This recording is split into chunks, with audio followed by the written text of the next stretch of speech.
The August heat pressed down on Atlanta like a furnace lid, the morning sun already blazing white against the glass towers of downtown. Lieutenant Sarah Collins stood at the edge of the K-9 training facility, watching Max work through the obstacle course with the precision of a missile. The Belgian Malinois moved like liquid fire, his muscles rippling beneath his tan and black coat as he cleared each hurdle, navigated each tunnel, and responded to every silent hand signal with absolute loyalty. Sarah wiped the sweat from her forehead and checked her watch. 7:45. The heat index was already pushing 93 degrees, and the humidity made the air feel like breathing through wet cloth. She whistled once, short and sharp, and Max bounded toward her, his tongue lolling but his eyes bright and focused. "Good boy," she murmured, kneeling to scratch behind his ears. "You're showing off for the rookies again." 3 young officers stood near the fence, watching with undisguised admiration. Max had that effect on people. 7 years old and still the best tracking dog in the southeast region, he carried himself with the quiet confidence of a veteran who had seen everything and feared nothing. Sarah's radio crackled. "Lieutenant Collins, report to Chief Whitmore's office immediately." She felt the familiar tightening in her chest that always accompanied those words. 6 years of careful distance, of professional courtesy, of pretending that one night in Savannah had never happened. 6 years of raising 6 children alone while climbing the ranks of the Atlanta Police Department, never once letting anyone see how the weight of that secret pressed against her ribs every single day. "Acknowledged," she said into the radio.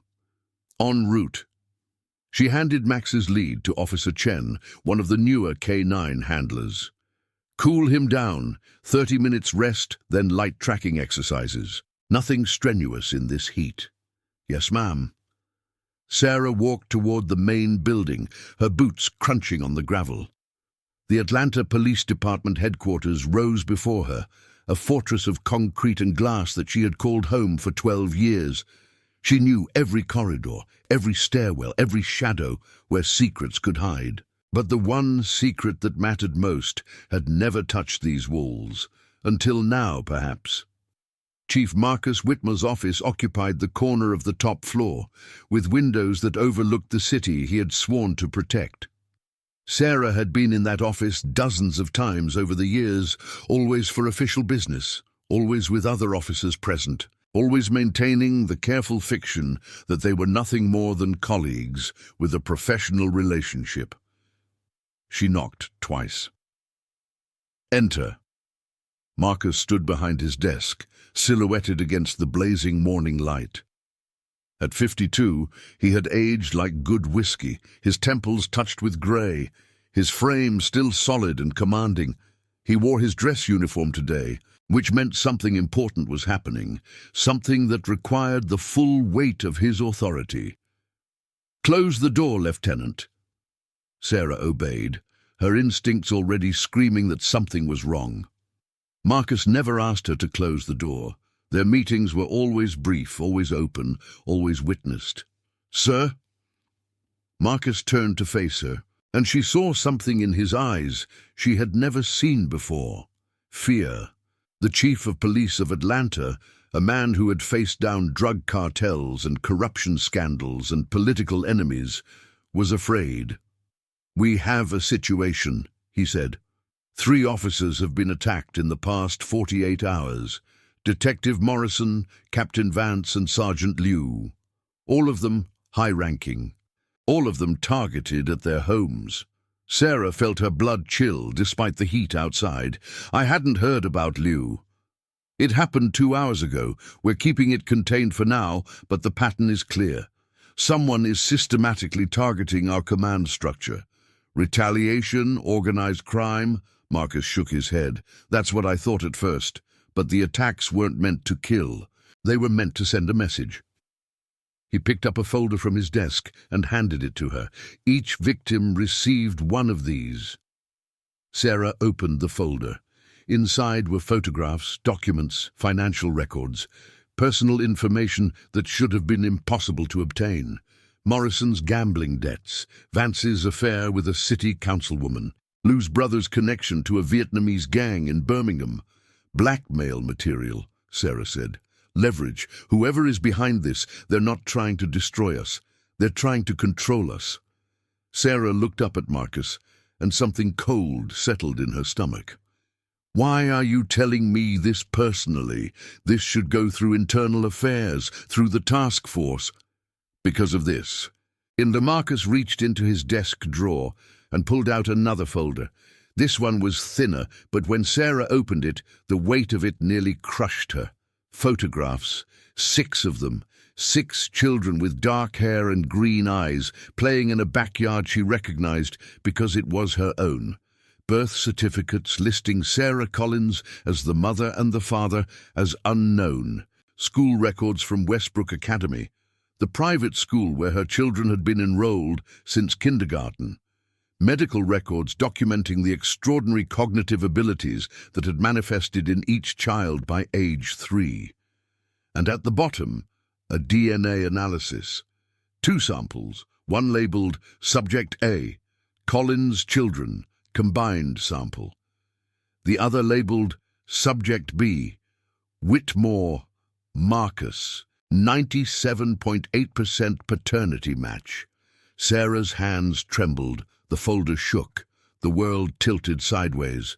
Where did you get this? Her voice came out as a whisper. It was delivered to my home this morning. Marcus's voice was controlled, but she could hear the cracks beneath the surface.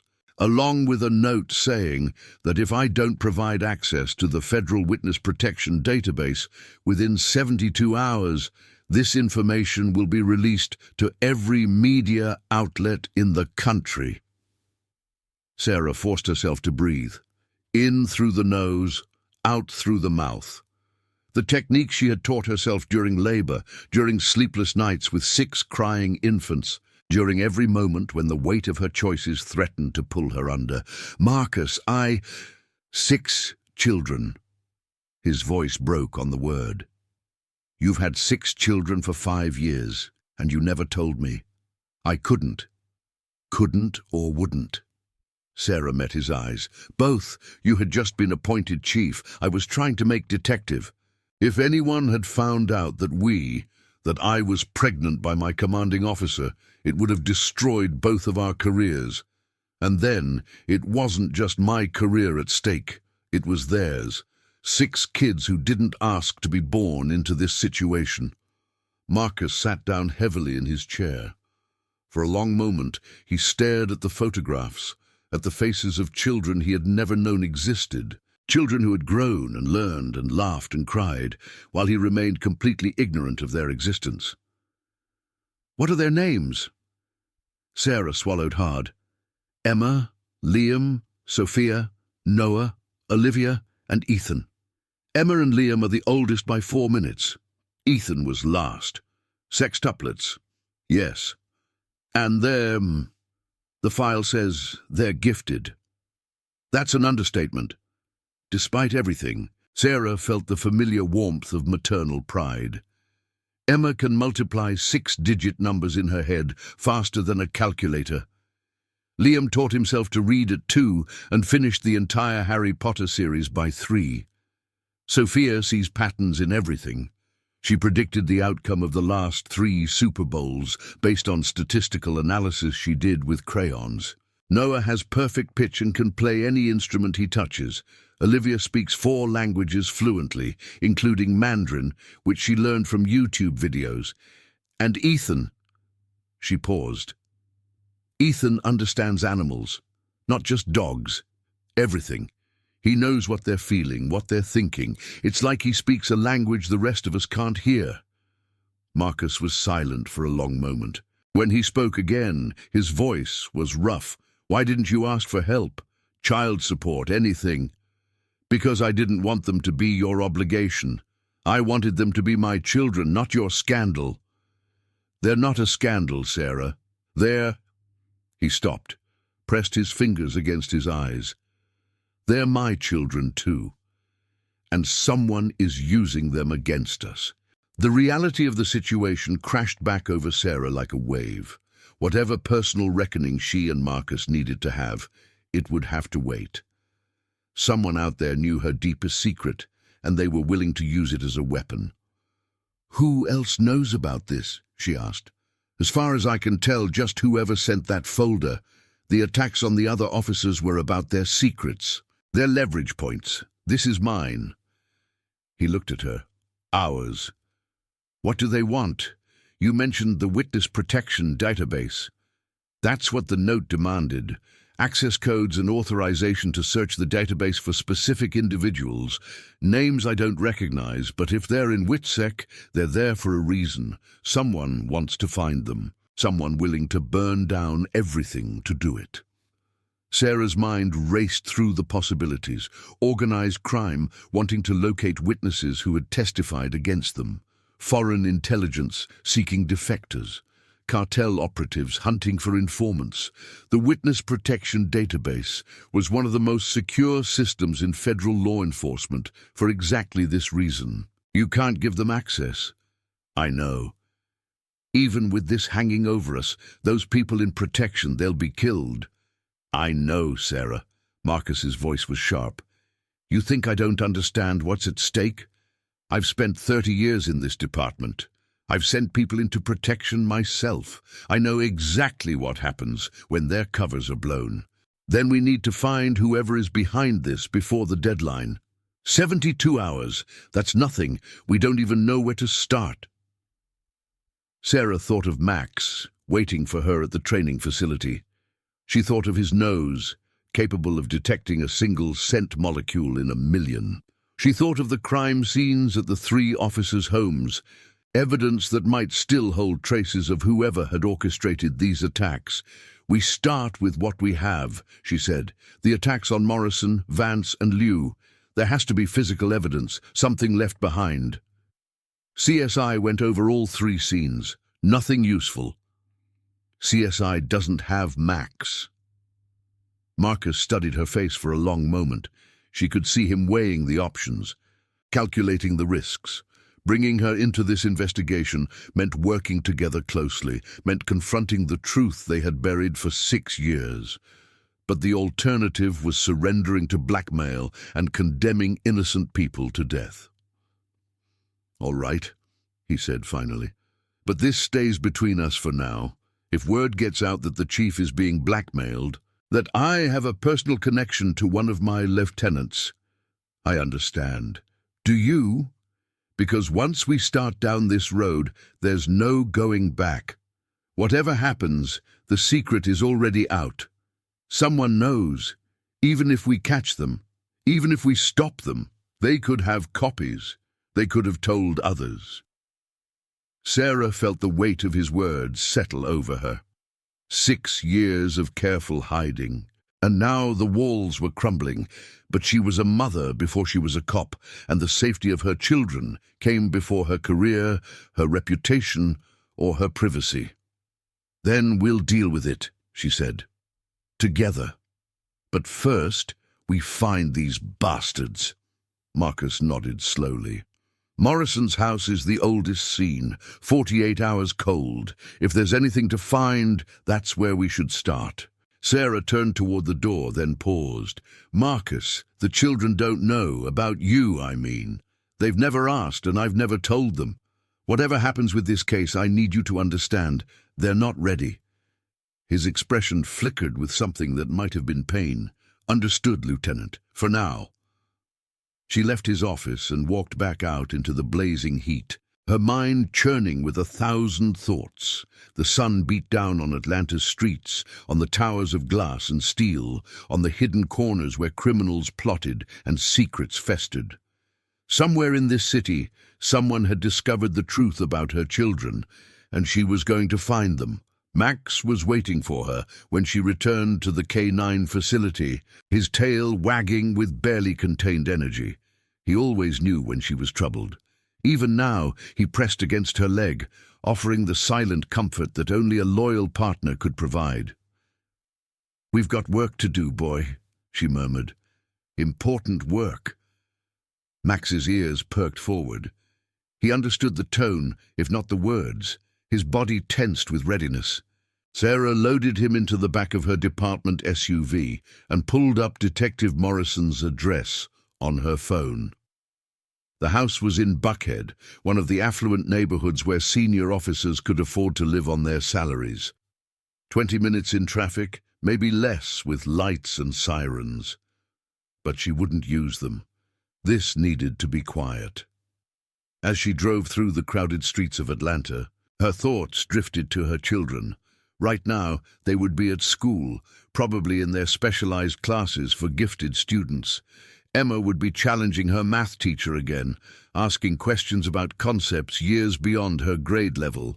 Liam would be lost in whatever book had captured his imagination this week. Sophia would be daydreaming, her mind weaving patterns from the chaos around her. Noah would be humming under his breath, composing melodies that no one else could hear. Olivia would be chattering with her classmates in whatever language seemed most interesting that day. And Ethan would be staring out the window at the birds in the trees, having silent conversations that only he understood. They were remarkable, all of them, and they were in danger. Sarah tightened her grip on the steering wheel and pressed harder on the accelerator. The traffic on Peachtree Street was lighter than usual for mid-morning, and Sarah found herself making good time despite her racing thoughts. She passed the familiar landmarks of Atlanta, the gleaming headquarters of major corporations, the historic churches, the street corners where she had made arrests and saved lives, and witnessed the full spectrum of human behavior over 12 years on the force. Her phone buzzed with a text from her neighbor, Mrs. Patterson, who watched the children when Sarah's shifts ran long. Kids had a great morning. Emma helped Liam with his math homework, even though she's younger. Sophia predicted the weather would turn cold tonight. She might be right. Sarah smiled despite herself. Even in crisis, the mundane rhythms of motherhood continued. Her children were safe at school, surrounded by teachers who understood their gifts, building futures that Sarah could only begin to imagine. She thought about what Marcus had said, 6 children he never knew existed. The weight of that revelation, the years of missed milestones and everyday moments, first steps, first words, first days of school, birthday parties with 6 cakes and 6 sets of candles, sleepless nights, walking circles around the house with a crying infant in each arm, wondering if she was strong enough to do this alone. She had been strong enough. She was still strong enough. But strength wasn't the same as wisdom, and Sarah was beginning to wonder if keeping this secret had been the right choice after all. The GPS announced her approaching turn, and Sarah pushed the philosophical questions aside. There would be time for soul-searching later. Right now, she had a crime scene to examine. Detective Morrison's house was a stately colonial, with white columns and a manicured lawn that was already showing signs of neglect. Crime scene tape still cordoned off the front entrance, though the CSI team had finished their work and moved on. Sarah ducked under the tape and let Max lead the way to the front door. The house was empty. Morrison was still in the hospital, recovering from the beating he had received. His wife had taken their children to her mother's house in Macon. The only occupants now were ghosts and secrets.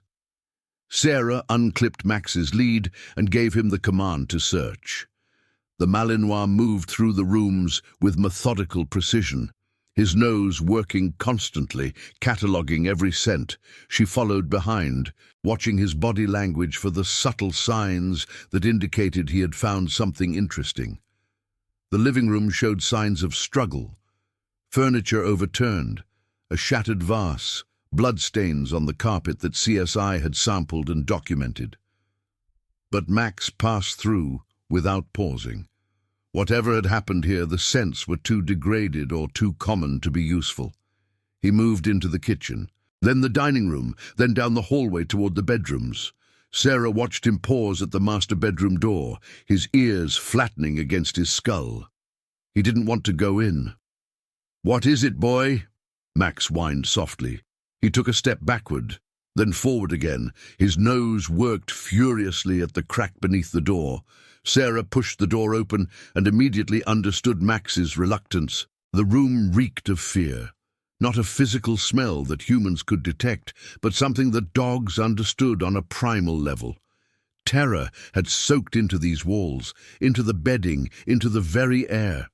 Morrison had been beaten in his own bedroom, in the place where he should have been safest, but Max wasn't reacting to the fear. His attention was fixed on the window, on the curtains that moved slightly in the breeze from the air conditioning vent. He padded across the room and pressed his nose against the windowsill, then looked back at Sarah with an expression she knew well. He had found something. Sarah approached the window carefully, scanning for anything out of place. The sill looked clean, recently dusted by CSI. The window itself was locked from the inside, ruling it out as a point of entry, but Max's instincts were rarely wrong. She leaned closer and saw it. A tiny fibre caught in the crack where the window met the frame, so small that it would have been invisible to anyone not looking for it. Blue-grey, synthetic, with a distinctive weave. Sarah pulled an evidence bag from her pocket and carefully extracted the fibre with tweezers. It could be nothing, a thread from Morrison's own clothing, a remnant from the curtains, but it could also be the first thread that would unravel this entire conspiracy. Good boy, Max. Very good boy. She gave him a treat from her pocket and continued the search. Max led her through the rest of the house, pausing twice more at points of interest. Once at the back door, where he detected traces of an unfamiliar chemical, something sharp and metallic that made him sneeze. Once in the garage, where he found a partial footprint in a spill of motor oil that CSI had somehow missed. Sarah photographed everything, collected samples where she could, and made detailed notes on her phone. By the time she finished, an hour had passed, and she had more questions than answers. But she also had evidence, physical evidence that might lead somewhere. Her phone buzzed with a text from Marcus. Captain Vance's house next, sending address. She loaded Max back into the SUV and headed across town. Vance lived in a more modest neighborhood in East Atlanta, a brick ranch house with a chain-link fence and a yard that needed mowing. The scene here was fresher, only 24 hours old, and Max's reactions were correspondingly stronger. The attack on Vance had been different, less violence, more psychological terror. Someone had broken into her house while she was sleeping, had stood over her bed for an unknown amount of time, and had left a folder of photographs on her nightstand. Photographs of her with Councilwoman Patricia Hayes, in situations that left no doubt about the nature of their relationship. Vance had woken to find the intruder gone and her career in ruins. The blackmail demand had arrived by email an hour later. Max tracked the intruder's path through the house with growing agitation. Whoever had been here had left a strong scent trail, distinct enough for the Malinois to follow. From the back door, through the kitchen, down the hallway, into the bedroom, and back out the same way, the pattern of someone who knew exactly where they were going. But it was in the backyard that Max made his most significant find. He led Sarah to a corner of the fence where the chain link had been cut and carefully bent back to create a gap large enough for a person to squeeze through. On the other side of the fence was an alley, and in the alley, partially hidden by a dumpster, was a cigarette butt. Max sat beside it and looked up at Sarah expectantly. "DNA," she murmured. "If we're lucky." She bagged the evidence and continued her search. By the time she finished at Vance's house, she had accumulated a small collection of trace evidence that might or might not be useful. But more importantly, she had begun to form a picture in her mind. The attacks were professional but not perfect. Whoever was behind them had resources and planning capability, but they also made small mistakes. A fibre here, a footprint there, a cigarette butt in an alley.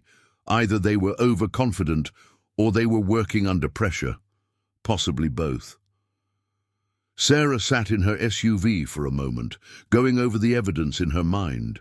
3 attacks in 48 hours, each one targeting a specific weakness. A specific secret. Morrison's gambling debts had been accumulated over years of trying to recoup losses from a bad investment. Vance's affair had started at a conference 2 years ago and had been conducted with extreme discretion. Liu's brother's gang connections dated back to his troubled youth, long before Liu had joined the force. How had the attackers known all of this? These weren't secrets that appeared in official files or public records. These were the kind of truths that people buried deep, that they told to therapists and lovers and no one else. Someone had done their homework. Someone had spent months, maybe years, gathering intelligence on the Atlanta Police Department's command structure, cataloging weaknesses, identifying pressure points, building dossiers that could be weaponized at exactly the right moment. This wasn't a crime of opportunity. This was a carefully planned campaign. Her phone rang. Marcus. How is it going? Slowly. I've found some things that might be useful, but I need to get them to the lab. Skip the official lab. I have a contact at Georgia Tech who can run analyses off the books, faster and more discreet. Sarah hesitated. Off the books? If this goes to trial? We're not building a court case, Sarah. We're trying to stop a disaster. Chain of custody doesn't matter if the whole department burns down. He was right, and she knew it. The official channels would take days they didn't have. Protocol was a luxury for situations that weren't desperate. Send me the address. Already done. And Sarah, Liu's scene is ready for you whenever you can get there, but be careful. The attack on Liu happened this morning. Whoever did it might still be in the area. Sarah felt a chill run down her spine despite the heat. Understood. She drove to Georgia Tech, a sprawling campus of red brick and green spaces that felt like another world compared to the gritty streets of Atlanta. Marcus's contact turned out to be Dr. Priya Sharma, a forensic scientist who ran an independent research lab focused on advanced trace evidence analysis. Dr. Sharma was a small woman with sharp eyes and quick hands. She examined Sarah's evidence collection with the enthusiasm of a child opening presents. Synthetic fiber, blue-gray, appears to be a polypropylene blend, she said, peering at the sample through a microscope. Common in industrial workwear, coveralls, jumpsuits, that sort of thing. I can narrow down the manufacturer with more analysis, but off the top of my head, I'd say this came from something mass-produced. Could have been purchased at any uniform supply store. What about the chemical residue? Dr. Sharma sniffed the sample Sarah had collected from Vance's back door. Her nose wrinkled. Interesting. It's a cleaning solution of some kind, but not commercial. There's an ammonia base, but also something else. Metallic. Almost like... She trailed off, then shook her head. I'll need to run this through the spectrometer. Give me a few hours. I don't have a few hours. Then you'll have to make do with preliminary results. The cigarette butt is your best bet for quick turnaround. I can extract DNA in about 90 minutes and run it against public databases. Sarah nodded. Do it, and call me the moment you have anything. She left Dr. Sharma's lab and drove to Sergeant Liu's house, the freshest crime scene. Liu lived in a condo complex in Midtown, a modern building with security cameras and a gated entrance, the kind of place where you'd expect people to be safe. The attack had been brazen. In broad daylight, with witnesses in the parking lot, someone had approached Liu's front door, knocked, and then forced their way inside when Liu answered. The beating had lasted less than 5 minutes. By the time the first neighbors called 911, the attacker was gone. Max approached the condo with his hackles raised. The scent here was fresh, still potent with adrenaline and violence. He led Sarah through the parking lot, past the spot where witnesses had seen a white van speeding away, to the stairwell that led to Liu's floor. The condo itself was still being processed by CSI. Sarah showed her badge and explained that she was conducting a parallel K9 investigation on Chief Whitmore's orders. The technicians gave her suspicious looks, but didn't object. Max moved through the crime scene like a bloodhound possessed. He tracked the attacker's scent from the front door to the living room, where Liu had been beaten, then back to the door, down the hall, and into the stairwell. But instead of going down toward the parking lot where the van had been seen, Max went up. Sarah followed him, her hand resting on her service weapon. The stairwell was empty, the concrete walls echoing with their footsteps. Max climbed one floor, then another, then emerged onto the roof. The roof of Liu's building offered a panoramic view of Midtown Atlanta. Glass towers glittered in the afternoon sun. Traffic crawled along the streets below, and in the corner, partially hidden by an air conditioning unit, Max found a backpack. Sarah approached cautiously. The backpack was black, nondescript, the kind sold at any discount store. It had been left behind deliberately, she realized, a message or perhaps a trap. She called for backup and waited until 2 uniformed officers arrived before touching the bag. When she finally opened it, using a long pole from the CSI van, she found exactly what she had feared. More folders, more secrets. But these weren't about police officers. These were about her. Photographs of her house, her children walking to school, her car parked outside the K9 facility. A detailed timeline of her daily routine, her schedule, her movements over the past 2 weeks. And at the bottom, a note. 70 hours remaining. The clock is ticking, Lieutenant Collins. You know what we want. Make sure your chief understands what's at stake. Sarah's hands shook as she read the words. This wasn't just about Marcus anymore. They were watching her. They knew where she lived, where her children went to school, what time she picked them up. She grabbed her phone and dialed Marcus. They know about me, she said before he could speak. They're watching my house, my kids' school, everything. We need to move them somewhere safe. Where? I don't know, a safe house, a hotel, somewhere they can't find?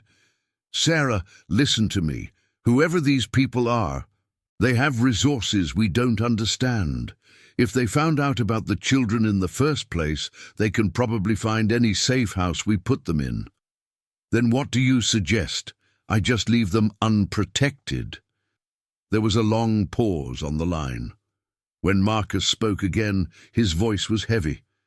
Bring them to my house. Your house. It's the last place they'd expect. The chief of police, hiding the children he didn't know he had. It makes no sense, which is exactly why it might work. Plus, I have security, armed guards, surveillance systems, panic room. It's the safest place in the city. Sarah wanted to argue.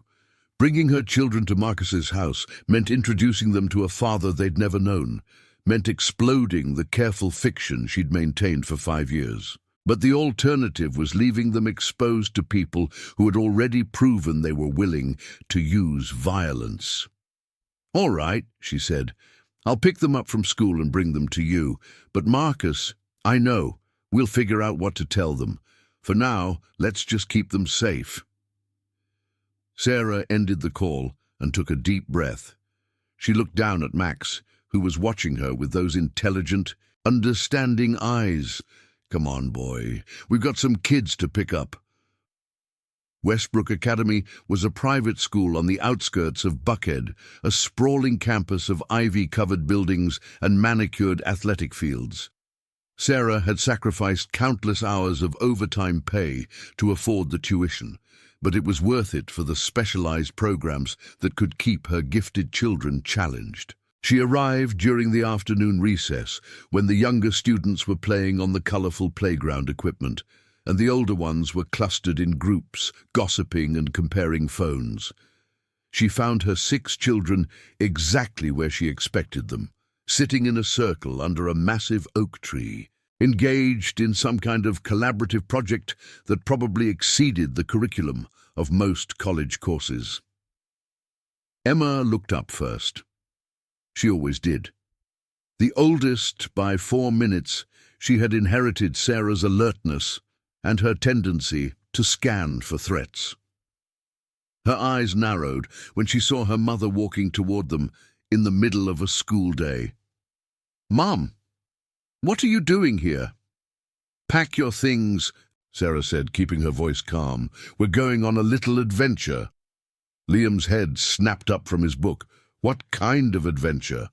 "A fun one, with a swimming pool and lots of space to explore." Sophia tilted her head, her pattern recognition brain already working. "You're worried about something. Your shoulders are tense, and you didn't smile when you said fun. That means it's not actually fun." Sarah cursed internally. These kids were too smart for their own good. "It's complicated," she admitted, "but I need you to trust me. Can you do that?" The 6 children exchanged glances, communicating in that silent way they had developed in the womb and refined over 5 years of being constant companions. Finally, Emma nodded. "We trust you, Mom." They gathered their belongings and followed Sarah to the SUV, piling into the back seats with the practiced efficiency of children who had done this 1,000 times. Max moved to the very back, giving them space while maintaining his vigilant watch. "Is Max coming on the adventure too?" Ethan asked, craning his neck to look at the Malinois. "Max is always with us."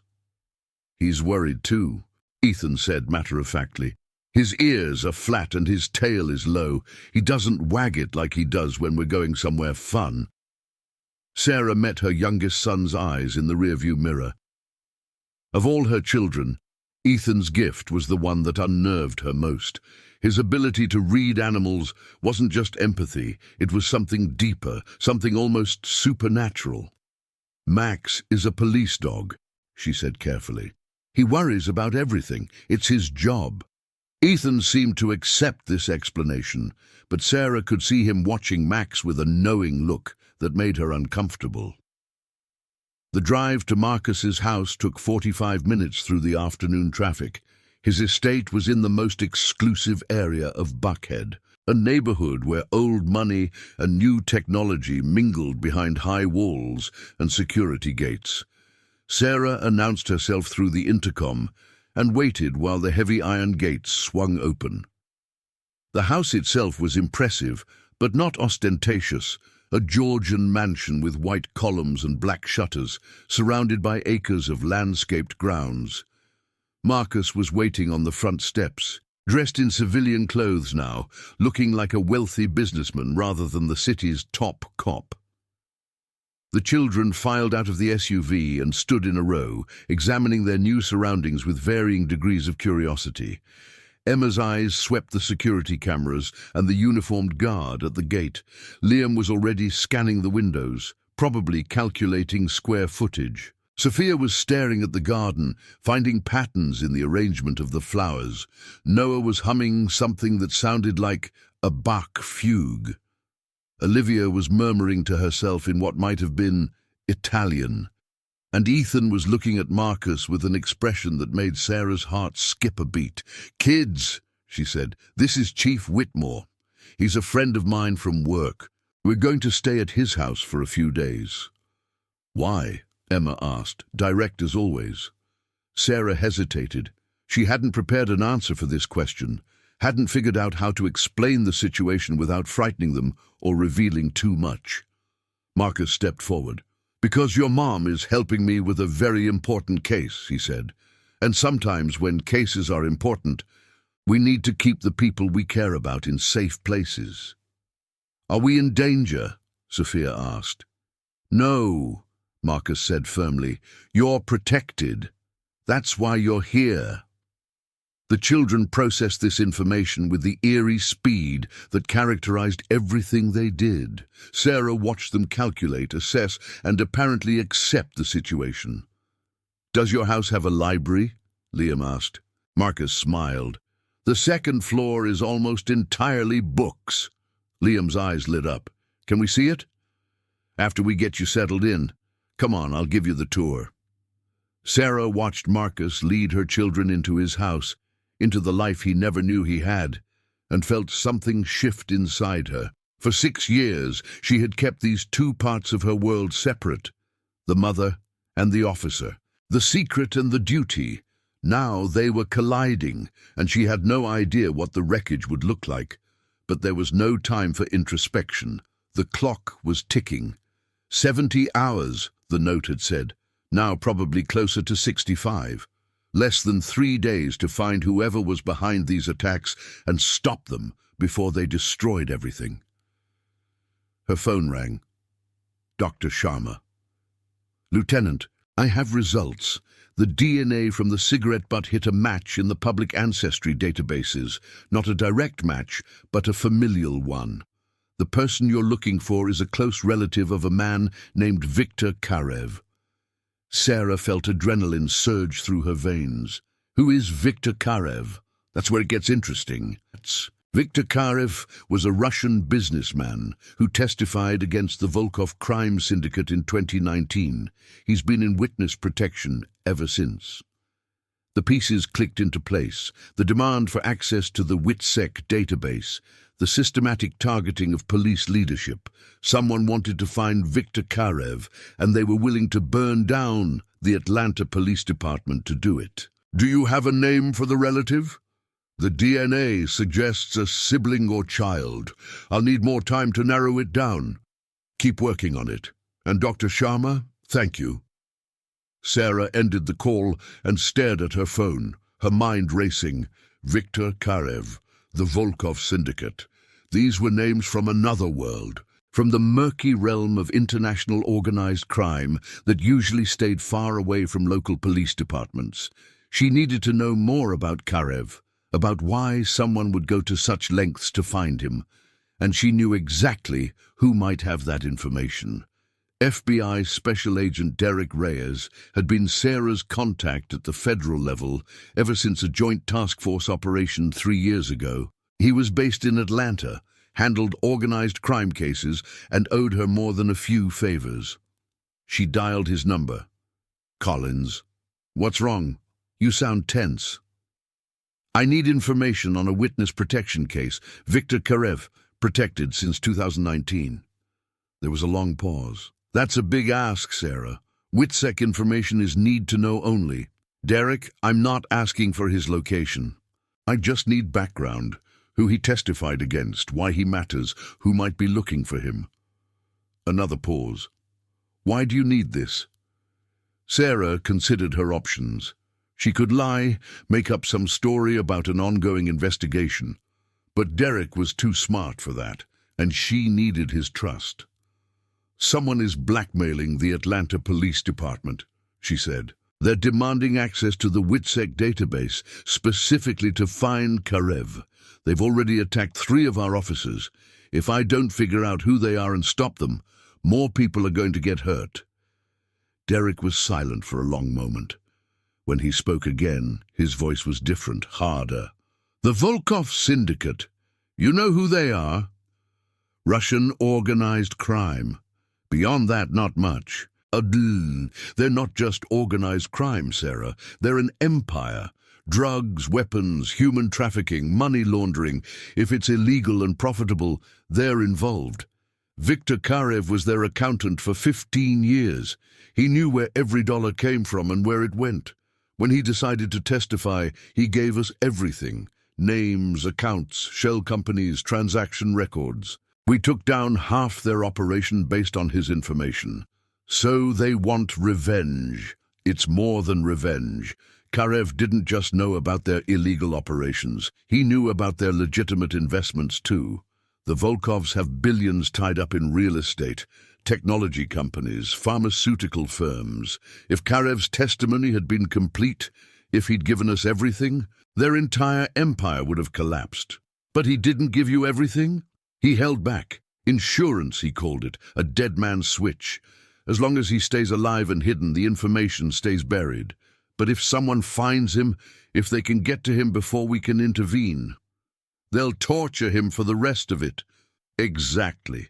And with what he knows, they could destabilize entire markets. We're talking about economic chaos on a global scale.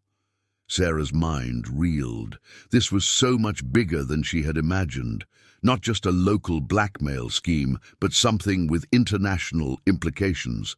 Who's running the search for him? Who specifically is behind these attacks? If I had to guess, Alexei Volkov himself. Viktor Karev's former boss and the head of the syndicate. He went underground after the arrests, supposedly fled to Montenegro, but there have been rumors that he's back in the States, operating through proxies. Derek paused, and Sarah could hear him typing in the background.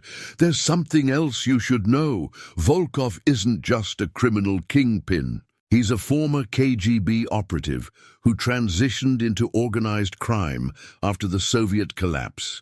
He has connections to Russian intelligence services, access to resources that most crime bosses can only dream of. The people working for him aren't just thugs. They're trained operatives, some of them former special forces. You're saying I'm up against a paramilitary organization? I'm saying you're up against something that makes most paramilitary organizations look like amateur hour. Volkov built his empire by being smarter, more ruthless, and better connected than everyone else in the game. When he decides he wants something, he doesn't stop until he gets it. Sarah felt the weight of Derek's words settle over her. This was bigger than she had imagined. Much bigger. Can you get me more? A photo, known associates, anything that might help me identify who's working for him in Atlanta? I can try. But Sarah, be careful. The Volkovs don't play games. If they're really behind this, you're up against people who consider murder a business expense. I know. Thanks, Derek. She ended the call and found Marcus standing in the doorway, his expression grave. I heard most of that, he said. The Volkov syndicate. You know them? By reputation. We had a task force looking into their operations in Atlanta a few years ago, but it went nowhere. They're ghosts. No evidence, no witnesses, no paper trail. Well, they're not ghosts anymore. They're right here in our city, and they're tearing apart our department. Marcus rubbed his face with both hands. What's our next move? We need to find whoever is doing their dirty work locally. The person who attacked our officers, who's been watching me and the kids. The DNA evidence points to a relative of Viktor Karev. Someone close to him, probably someone who was also involved with the Volkovs before he testified. A sibling or a child? Doctor. Sharma is working on narrowing it down. Marcus nodded slowly. While you were on the phone, I made some calls of my own. I've got people pulling everything we have on Russian organized crime activity in Atlanta. Financial transactions, property records, any connections to known associates. Good. We should also look into the attacks themselves, the methodology, the timing, the choice of targets. There has to be a pattern we're missing. Agreed. But Sarah... Marcus hesitated. The children are settled in. They're exploring the house, keeping themselves entertained, but they're asking questions, smart questions that I don't know how to answer. Sarah felt a familiar wave of anxiety. What kind of questions? Emma asked why your work friend has photos of you in his study. Photos of me? From the academy, from ceremonies, from that conference in Savannah. Sarah's heart stopped. You kept photos? I kept everything, Marcus said quietly. Every article about your promotions, every commendation, every public appearance. I told myself it was professional interest, keeping track of a promising officer in my department. But that was a lie. I kept them because I couldn't forget that night. I kept them because you were the one thing in my life that felt real, and I let you walk away. Sarah didn't know what to say. For 6 years, she had assumed that Marcus had moved on, that their night together had been nothing more than a pleasant memory for him. To learn that he had been watching her, caring about her from afar, changed everything she thought she knew.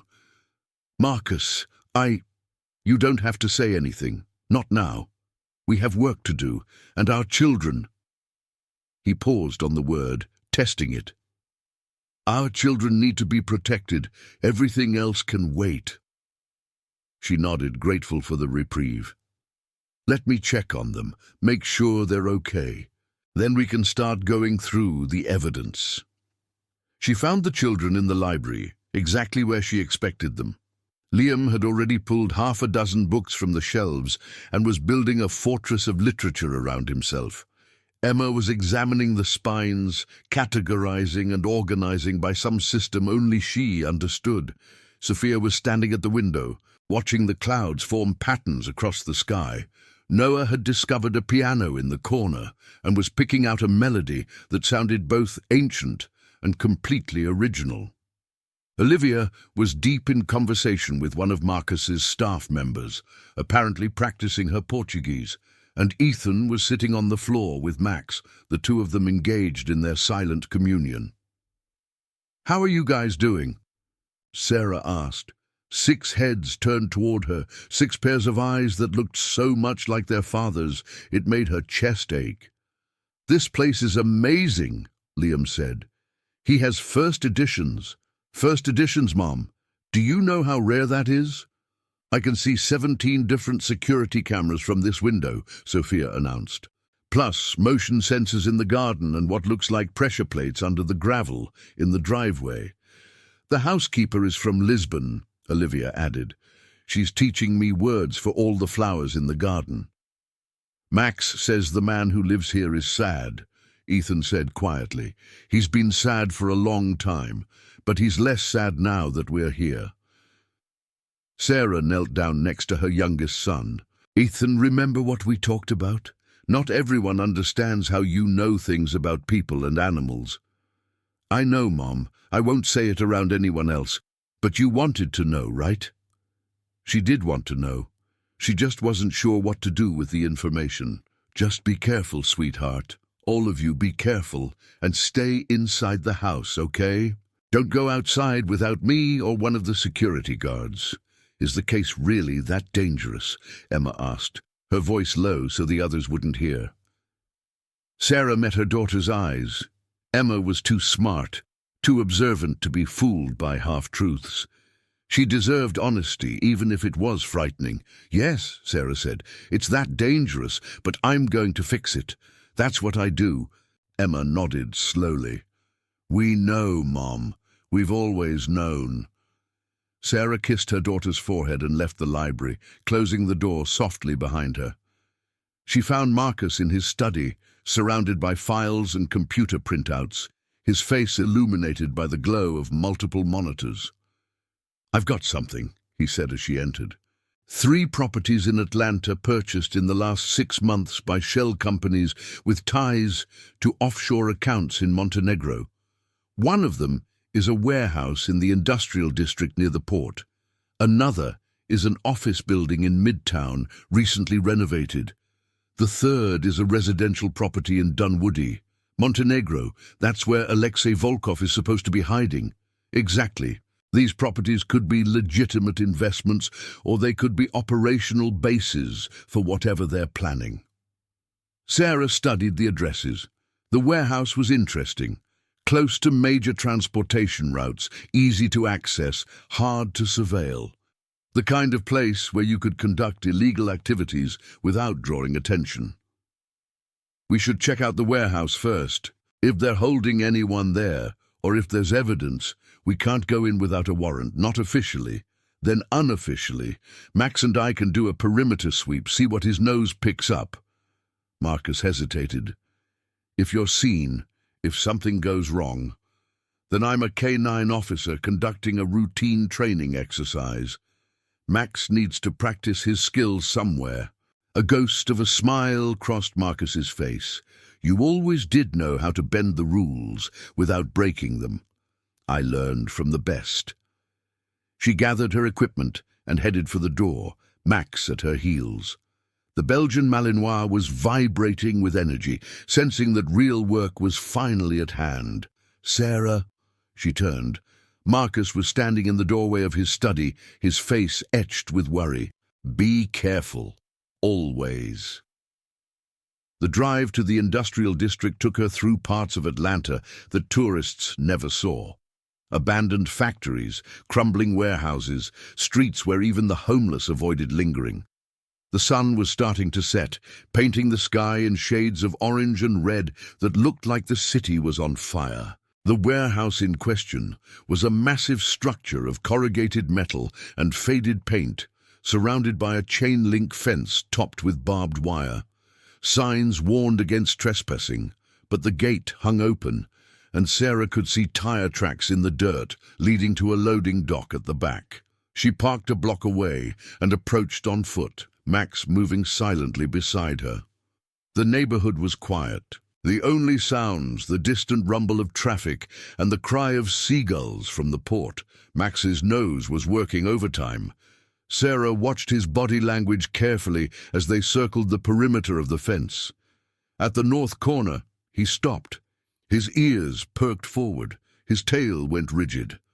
"What is it, boy?" Max whined softly and pawed at the ground. Then he looked toward the warehouse with an intensity that made Sarah's blood run cold. Someone was inside. She pulled out her phone and texted Marcus. "Activity at the warehouse. Going closer to investigate." His response was immediate. "Wait for backup. No time, we'll update."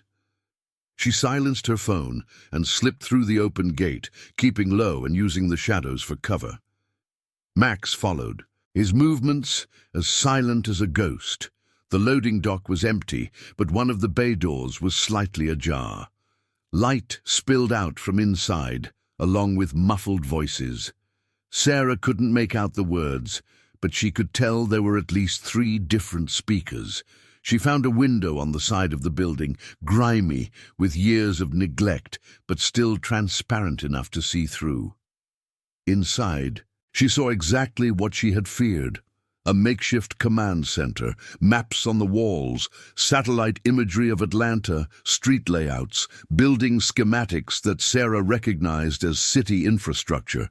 Computers on folding tables displayed feeds from what looked like dozens of surveillance cameras positioned throughout the city. Men with guns patrolled the perimeter, their movements precise and coordinated, the product of military training. Sarah counted at least 12 operatives in the main room, plus who knew how many more in other parts of the warehouse. They were armed with automatic weapons, body armor, and communications gear that looked more advanced than what her own department used. And in the center of it all, a woman with blonde hair and cold eyes, barking orders into a satellite phone. She wore civilian clothes, expensive, tailored, the kind of thing you'd see in a boardroom rather than a warehouse. But she held herself like a soldier, spine straight, shoulders back, every movement economical and purposeful. Sarah watched her for several minutes, trying to read her lips, to understand the conversation. The woman seemed frustrated, her gestures becoming more emphatic as the call continued. Finally, she ended the call and threw the phone onto a table with barely controlled rage. 68 hours, the woman announced to the room. Volkov has accelerated the timeline. We need the database access within 68 hours, or we move to Phase 2. Phase 2. The words sent a chill down Sarah's spine. Whatever Phase 2 involved, she was certain it wouldn't be good for her family. And then she saw something that made her heart stop.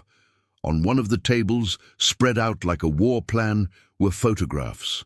Photographs of Marcus, photographs of her, photographs of 6 children with dark hair and green eyes. They weren't just watching, they were planning something. Max growled low and warning. Sarah followed his gaze and saw one of the guards walking toward the window, probably on a routine patrol. She pressed herself against the wall, holding her breath, praying that the fading light would keep her hidden. The guard passed within inches of her position, close enough that she could smell the cigarette smoke on his clothes. He glanced at the window, saw nothing in the darkness outside, and continued his patrol. Sarah let out a slow breath. That had been too close. She needed to get out, to report what she had seen, to plan a proper response. But as she turned to leave, Max suddenly lunged forward, breaking free from her control. "Max, no!" The Malinois had spotted something she had missed. Another guard approaching from behind, weapon raised. Max hit the man like a missile. 70 pounds of muscle and fury, driving him to the ground before he could fire. But the impact made noise, too much noise. Shouts erupted from inside the warehouse. Lights swept across the yard. Sarah grabbed Max's collar and ran. She made it to the fence before the first shots rang out, bullets sparking off the metal links inches from her head.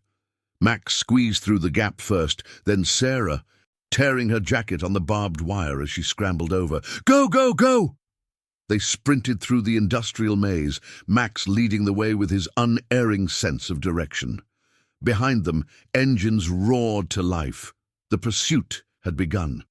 Sarah's SUV was exactly where she had left it, but there was no time to drive away cleanly. She threw open the back. Max leaped inside, and she was behind the wheel and accelerating before her door was fully closed. A black van appeared in her rearview mirror, gaining fast.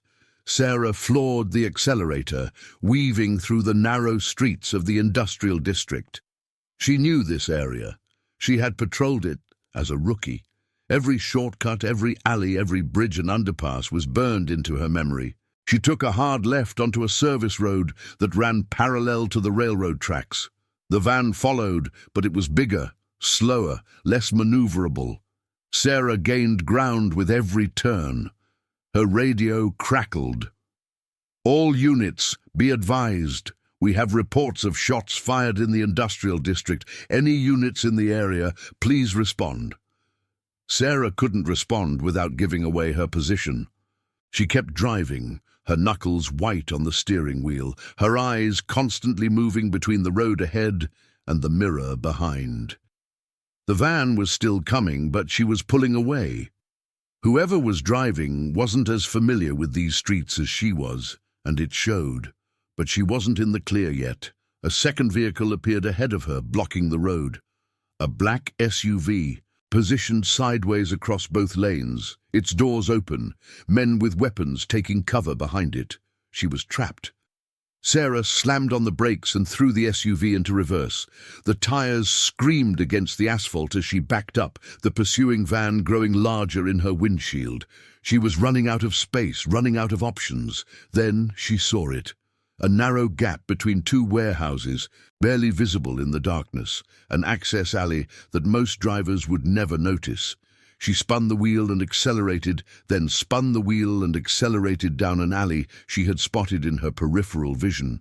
The alley was narrow, barely wide enough for her vehicle. She scraped against the walls on both sides, showering sparks into the darkness. But she emerged on the other side onto a main street, merging with traffic that would make pursuit nearly impossible. She didn't stop driving until she was 5 miles away, her hands shaking on the wheel, her heart pounding in her chest. Max whined from the back, sensing her distress. "We're okay, boy, we're okay." Her phone buzzed. "Marcus, what happened? Are you all right?" "I'm fine. But Marcus, we have a problem, a big one." She told him everything she had seen, the command center, the professionals, the photographs of their children. By the time she finished, the silence on the other end of the line was deafening.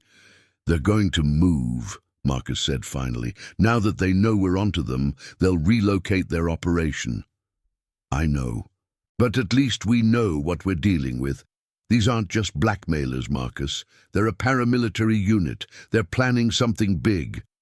Something involving the children." Sarah felt sick. "We need to assume the worst. They know where your house is. They might already be planning an assault. I've already increased security. 2 additional teams, full perimeter coverage. Shoot to kill authorization if anyone approaches without clearance." "Is that enough?" "I don't know. But it's what we have." Marcus paused, and she could hear him moving through his house, checking windows, securing doors. "I've also reached out to some contacts in private security, former military, special operations backgrounds. They're setting up a second ring of defense around the property. How many people are we talking about?" 20 armed guards, plus electronic surveillance covering every approach within a mile, motion sensors, thermal cameras, drone patrols at random intervals. If anyone tries to get to this house, we'll know about it long before they arrive. Sarah felt some of the tension in her shoulders release, but not all of it. She had learned long ago that no defense was perfect. Determined attackers always found a way through. "I'm coming back," she said. "We need to figure out our next move." And sat in silence for a long moment.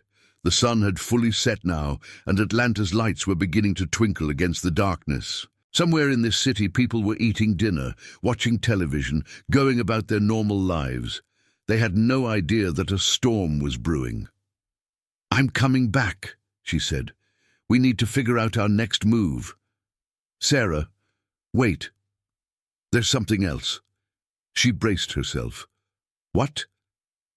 "I ran the DNA results through a contact at Interpol, the familial match Dr. Sharma found.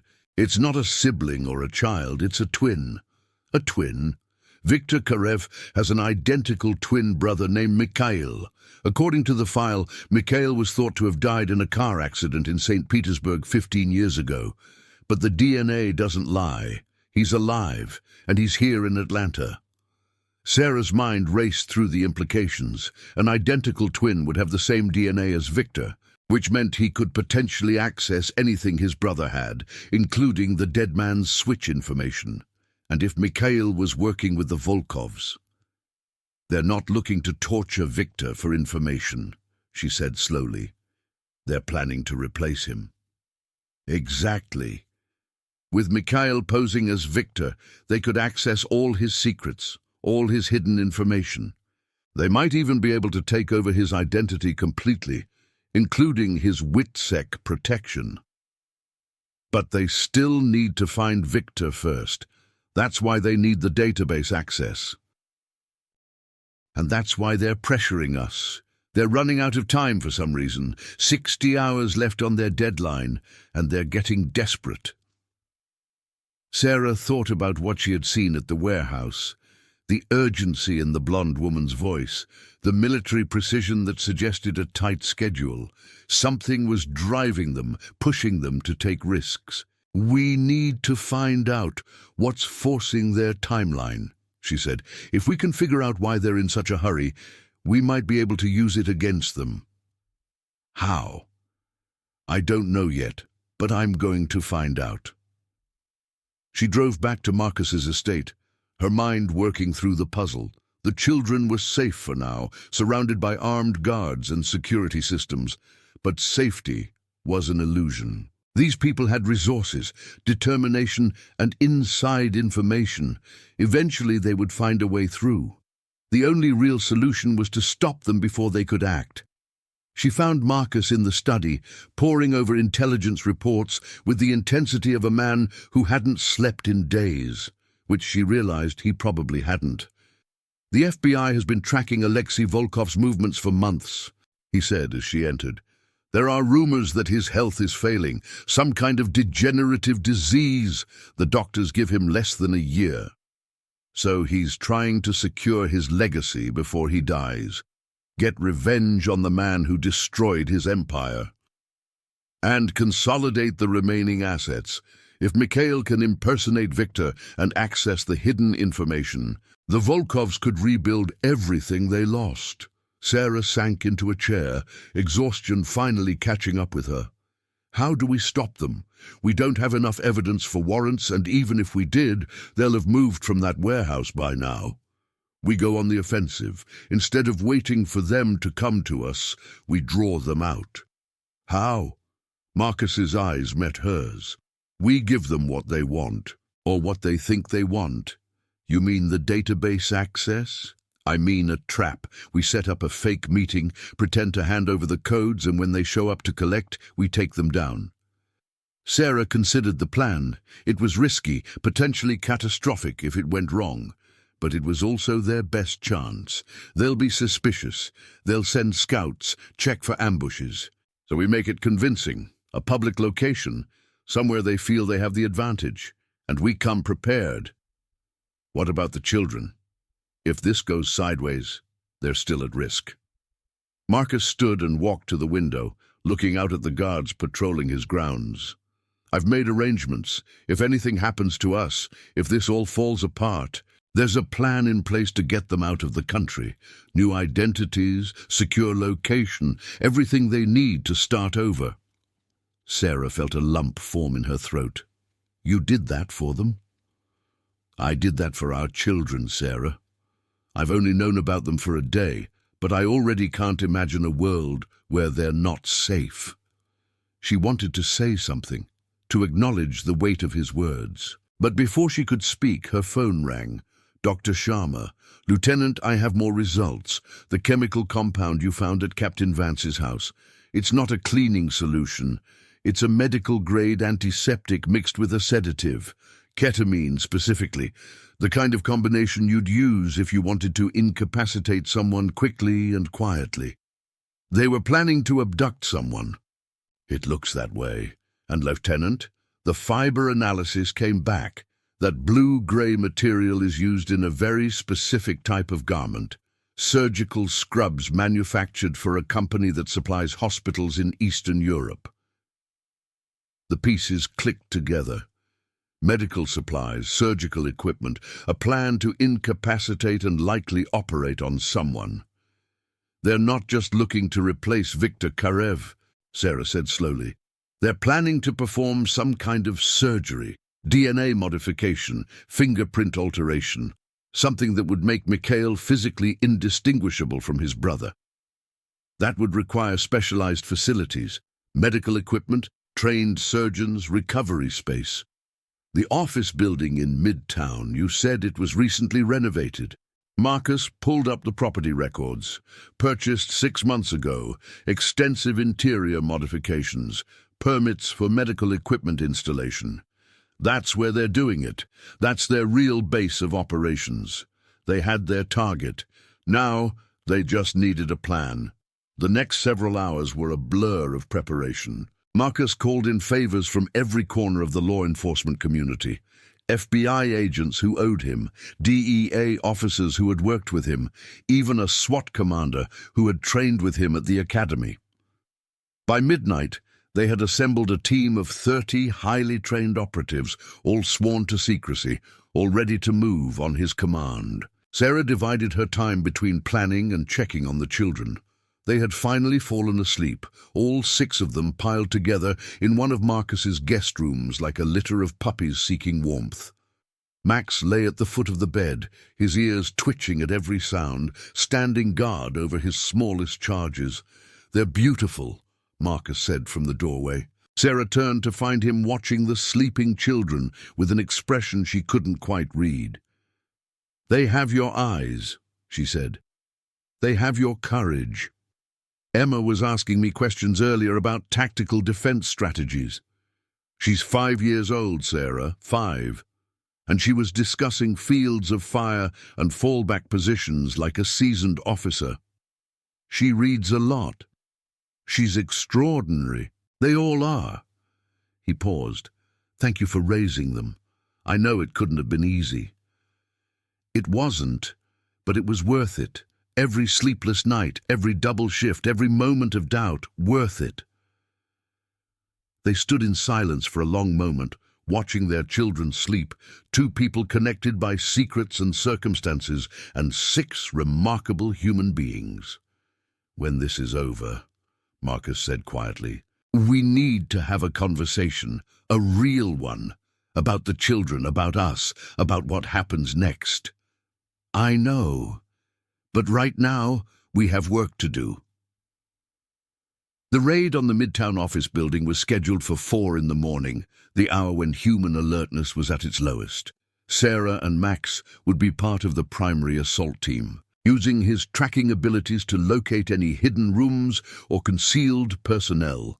They gathered in the staging area 2 blocks from the target, 30 operators in tactical gear, ready to move on Marcus's signal. Sarah felt the familiar pre-operation tension, the heightened awareness that came before any dangerous action. She checked her equipment one final time, body armor secured, Weapon cleaned and loaded, extra magazines in their pouches, flashlight, cuffs, radio, all in place. Max was fitted with his own protective vest, the Kevlar panels covering his vital organs. Marcus approached her, his face a mask of professional focus. Whatever personal feelings existed between them had been locked away for the duration of the operation. Right now, they were just two officers about to execute a dangerous mission. Intel suggests between 15 and 20 hostiles inside, he said quietly. We've identified 3 primary objectives: the surgical suite on the 4th floor, a data center in the basement, and what appears to be a command post on the roof. Your team takes the 4th floor. I'll lead the basement assault. What about casualties? We know at least one person is being held, Mikhail Karev. Non-lethal if possible, lethal if necessary. The people inside have already demonstrated they're willing to kill. We give them one chance to surrender, and after that, weapons free. Sarah nodded. It was standard protocol, but it never got easier. Knowing that in a few minutes, she might have to take lives to save lives. But this time was different. This time, she wasn't just fighting for justice or public safety. She was fighting for her family. Marcus's voice crackled through her earpiece. All teams prepare to move. Primary entry in 60 seconds. Sarah checked her weapon one final time and looked down at Max. The Malinois was vibrating with anticipation, his eyes fixed on the building ahead. Ready, boy? Max's tail gave a single wag. He was always ready. All teams, go. They moved like shadows through the pre-dawn darkness. The primary team breached the front entrance with explosive charges, flooding the lobby with smoke and confusion. Secondary teams entered through the parking garage and the fire exits, sealing off escape routes. Sarah and Max entered through a service door on the side of the building, moving up a stairwell toward the upper floors where the renovations had been concentrated. The sound of gunfire echoed from below, the security team engaging the first wave of resistance. Max led the way, his nose guiding them through the labyrinth of corridors. He paused at a door on the 4th floor, his hackles rising, a low growl rumbling in his throat. Contact ahead, Sarah whispered into her radio. 4th floor, east corridor. Copy, backup en route. But there was no time to wait. Max was already moving, driven by instincts that Sarah had learned to trust absolutely. She followed him through the door and into a nightmare. The room had been converted into a surgical suite. Operating tables, monitoring equipment, trays of gleaming instruments, and in the center of it all, strapped to a table with IVs running into his arms, was a man who looked exactly like the photographs of Viktor Karev, Mikhail. They had already started the procedure.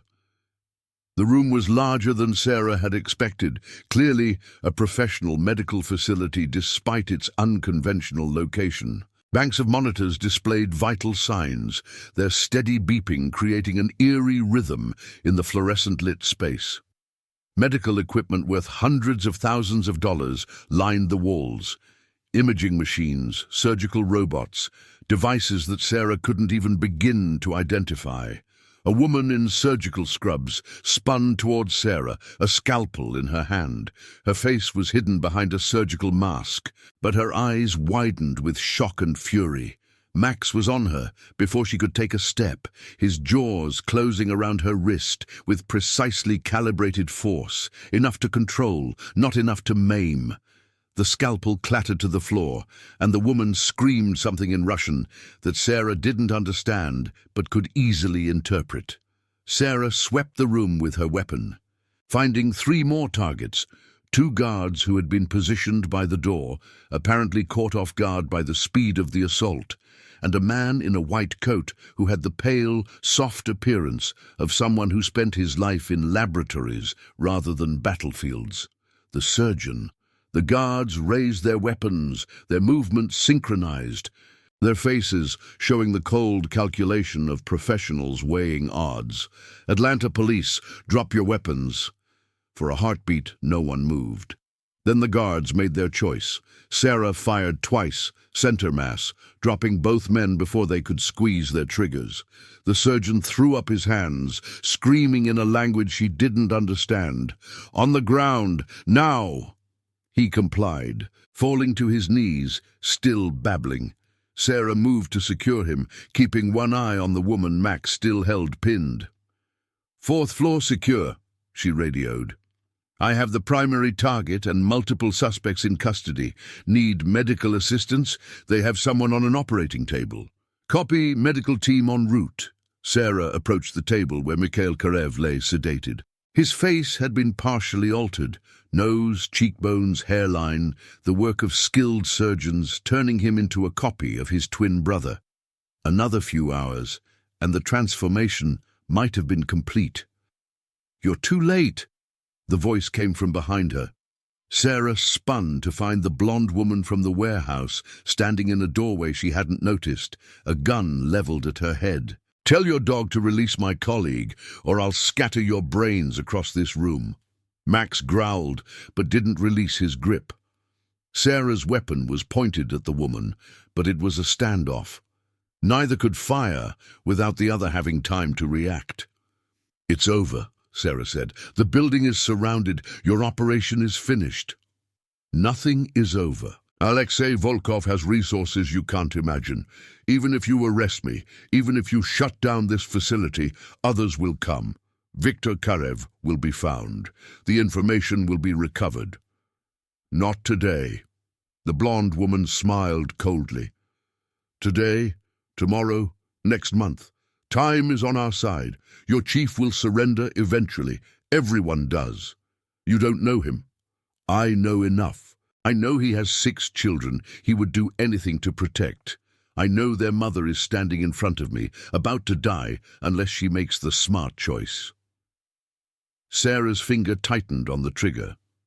This woman had threatened her children, had photographed them, surveilled them, planned to use them as leverage. Every instinct screamed to fire, but she was better than that. She had to be better than that. "Last chance," Sarah said. "Drop your weapon." "No." The shot came from behind the blonde woman, a precise round that took her in the shoulder and sent her spinning. Marcus stepped through the doorway, his weapon still raised, his face a mask of controlled fury. "The children are off limits," he said. "Always." The blonde woman collapsed, clutching her shoulder, her gun skittering across the floor. Sarah kicked it away and secured her with zip ties while Max finally released the other surgeon's assistant. "Building is secure," Marcus said, his voice ragged. "We've got 23 suspects in custody, including what looks like their entire leadership structure. It's done." Sarah looked at him.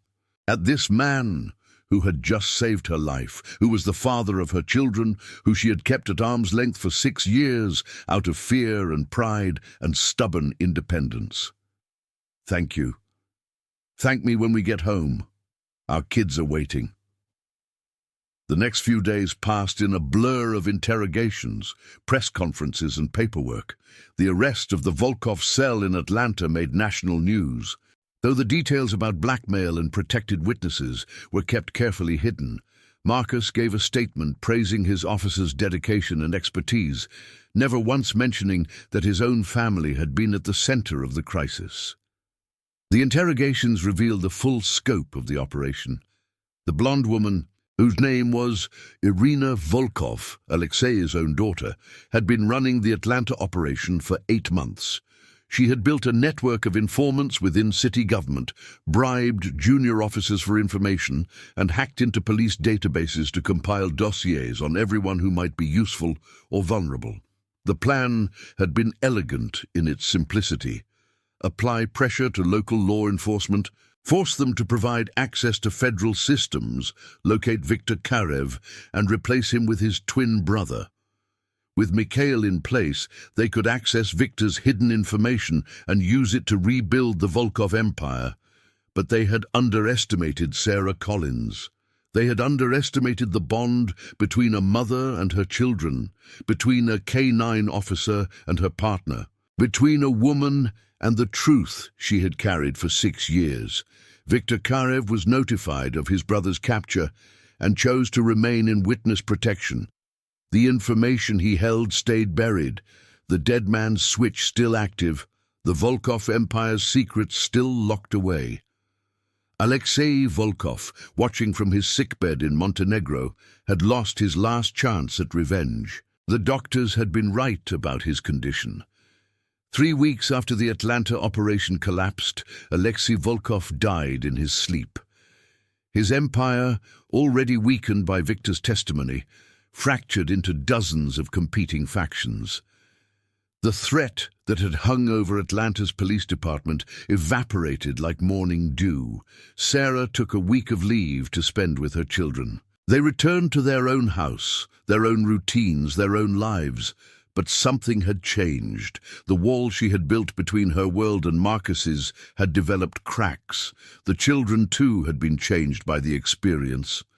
Emma had become even more protective of her siblings, constantly scanning for threats, asking questions about security systems and emergency procedures. Liam had retreated further into his books, processing the upheaval through stories of heroes and villains.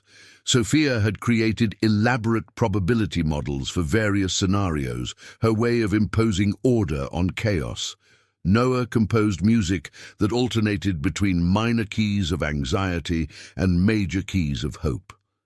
Olivia had started learning Russian, determined to understand the people who had threatened her family. And Ethan spent hours with Max, drawing comfort from the one relationship in his life that required no words. Sarah watched them adapt and worried. These were 5-year-olds. They should be worried about learning to read and making friends, and whether they could have dessert after dinner. Instead, they were processing trauma that most adults would struggle to handle. But they were resilient. They had inherited that from both their parents, the ability to face hard things and keep moving forward. On the 7th day, there was a knock at the door. Sarah opened it to find Marcus, standing on her porch, holding a bouquet of flowers that looked like he had picked them himself from his garden. Roses, daisies, and something purple that she couldn't identify, a riot of color that seemed completely at odds with the composed, controlled man she had known for 6 years. He was wearing civilian clothes, jeans and a button-down shirt, looking more like a nervous teenager on a first date than the chief of police of a major metropolitan area. "I know we said we'd talk," he began, his voice uncharacteristically uncertain.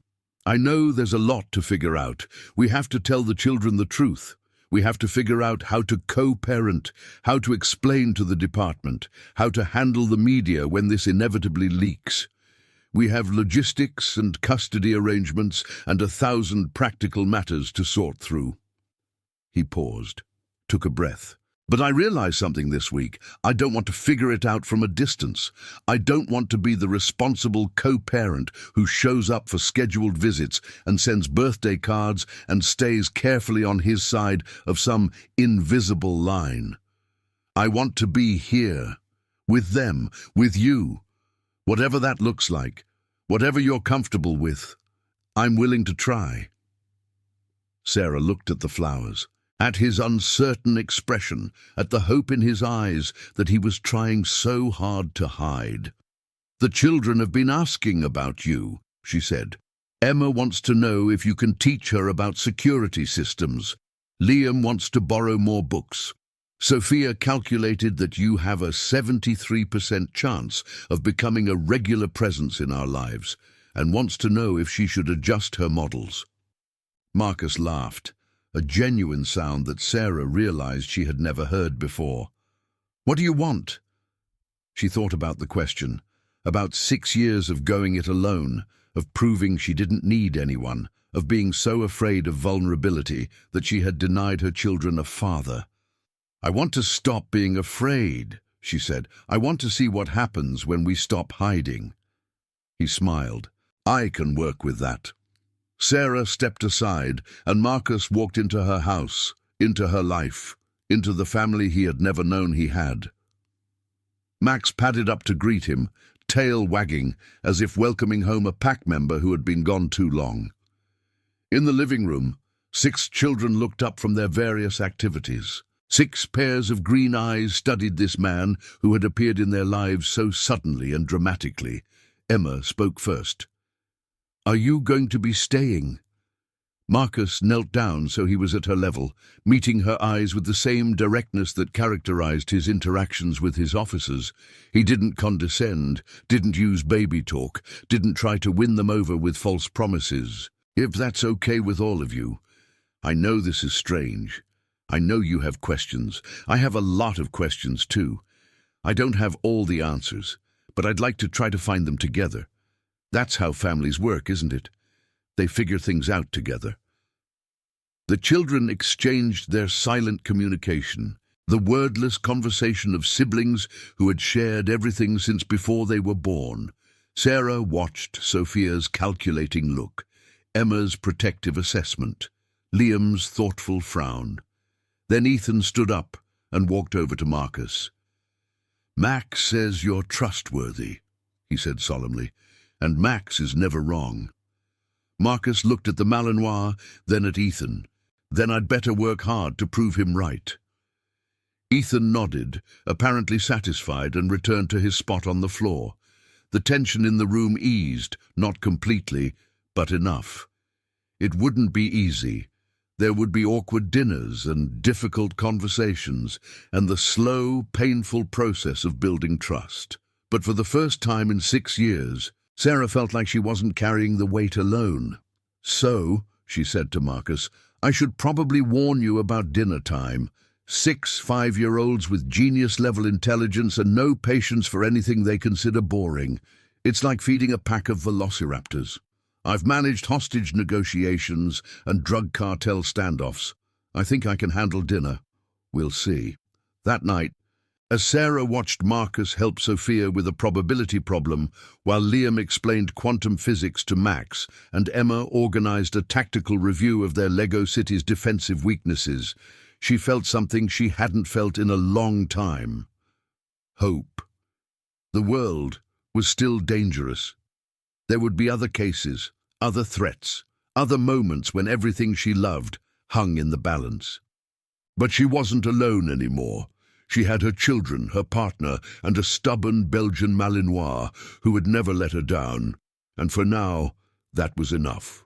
3 months later, on a crisp autumn morning that painted Atlanta in shades of gold and crimson, Sarah stood at the edge of the K9 training facility and watched Max work through his obstacle course. The Malinois moved with the same precision he always had, the same liquid grace, the same absolute loyalty. 7 years old now, and still the best tracking dog in the department. There were younger dogs coming up through the ranks, eager puppies with endless energy and something to prove. But Max had experience that couldn't be taught, instincts that had been honed through hundreds of operations. He would work until his body couldn't carry him anymore, because that was who he was. Sarah understood the feeling, but something was different now. She was different. The morning air carried the scent of fallen leaves and distant wood smoke. A few clouds drifted lazily across the blue sky, and somewhere in the trees, a mockingbird was running through its repertoire of stolen songs. It was the kind of morning that made you grateful to be alive, that reminded you that the world contained beauty alongside all its darkness. The sound of a car door made her turn. Marcus's SUV had pulled into the parking lot, and 6 small figures were tumbling out, racing toward the training ground with the boundless energy of children who had just discovered something wonderful. 3 months of weekends and dinners and bedtime stories, 3 months of learning each other's rhythms, of building trust one small moment at a time. The children had accepted Marcus with the adaptability that was unique to the very young and the very gifted. They called him Marcus, not Dad. That would come in time, if it came at all, but they had made room for him in their lives. "Mom, can we watch Max? Can we help?" Sarah smiled. "You can watch, and maybe, if you're very good, Officer Chen will let you give Max his treats." The children scattered across the facility, each drawn to something that matched their particular interests.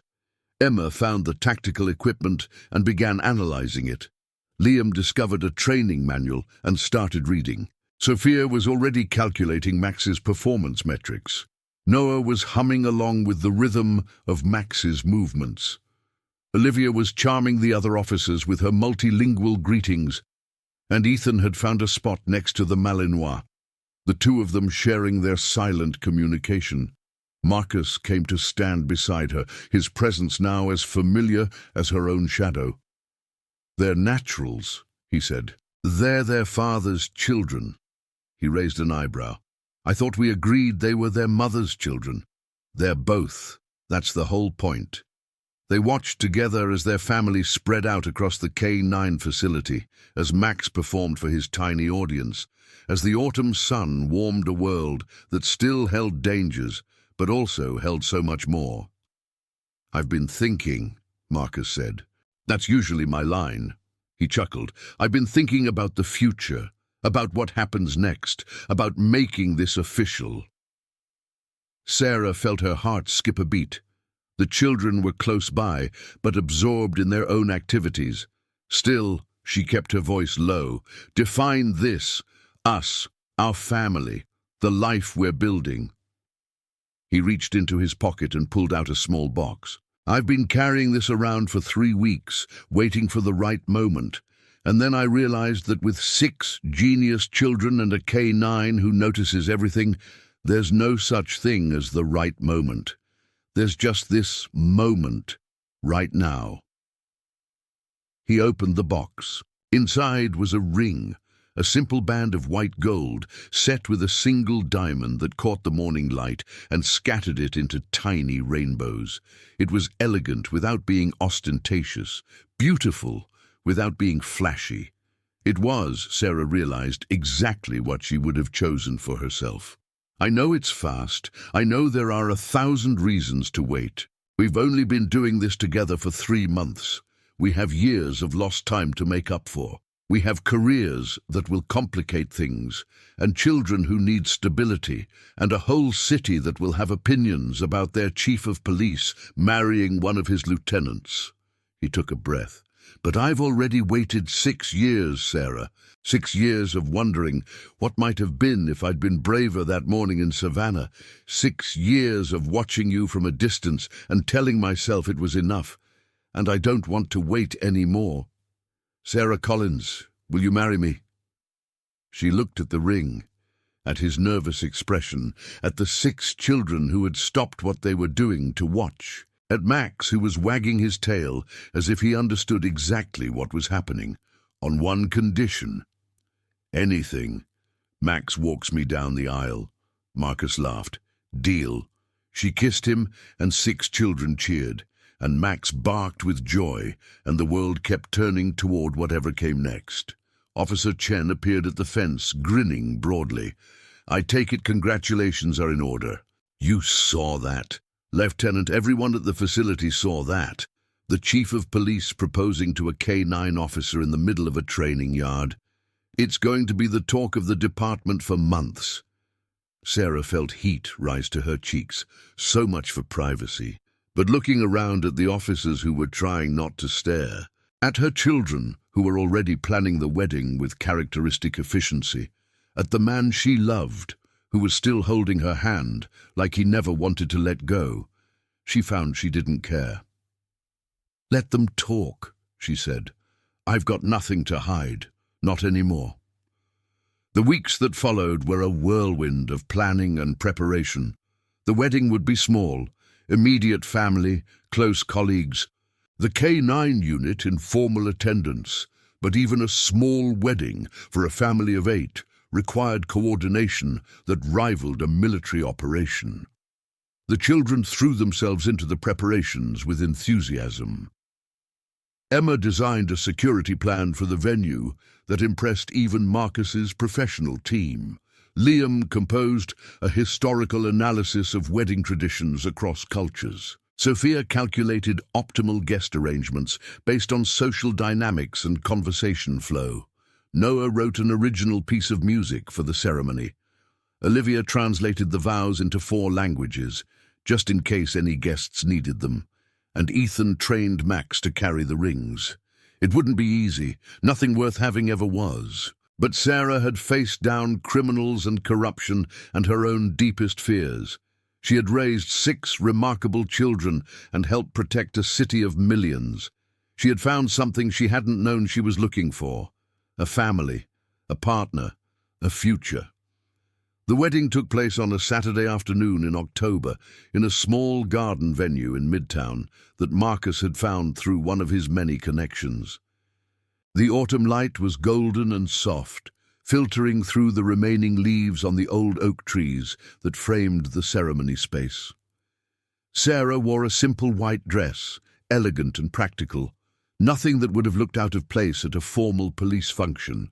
Marcus wore his dress uniform, every medal and commendation displayed across his chest. They had discussed civilian clothes, but in the end, they were both officers before anything else. The uniform meant something. It was part of who they were. The children sat in the front row, dressed in matching formal attire that Olivia had helped select based on her research into Italian fashion houses. They were on their best behavior, which meant they were only asking questions every few minutes instead of constantly. Max sat at Sarah's feet, the ring box attached to his collar with a ribbon that Ethan had tied himself. The Belgian Malinois seemed to understand the importance of the occasion. His ears were forward, his posture alert, his eyes tracking every movement in the crowd with professional vigilance. The officiant was Judge Helena Martinez, an old friend of Marcus's who had agreed to perform the ceremony on short notice. She kept the legal requirements brief and the personal touches meaningful, knowing that neither the bride nor the groom was comfortable with lengthy sentiment. When it came time for the vows, Sarah and Marcus spoke simply and directly. No poetry, no prepared speeches, just the truth. "I promise to stand beside you," Sarah said, "in danger and in safety, in difficulty and in ease. I promise to be your partner in everything." "I promise to never let you carry the weight alone," Marcus replied. "I promise to be present, to be honest, to be worthy of the trust you've placed in me. I promise to be a father to our children and a husband to you, today and always." They exchanged rings. Max delivered his burden perfectly, sitting patiently while Marcus untied the ribbon and retrieved the small gold bands. When the final words were spoken and the kiss completed, the small gathering erupted in applause. 6 children rushed forward to embrace their newly official family. Max bounded around them all, barking with an enthusiasm that officers who had worked with him for years had never seen. And standing at the edge of the K9 training facility on a crisp autumn morning, surrounded by everyone she loved, Sarah Collins finally understood what it meant to be home. The world was still dangerous. There would be other cases, other threats, other moments when everything she loved hung in the balance, but she wasn't alone anymore. She had her children, her partner, her loyal K9, and a future brighter than any she had dared to imagine. And for now, for always, that was enough.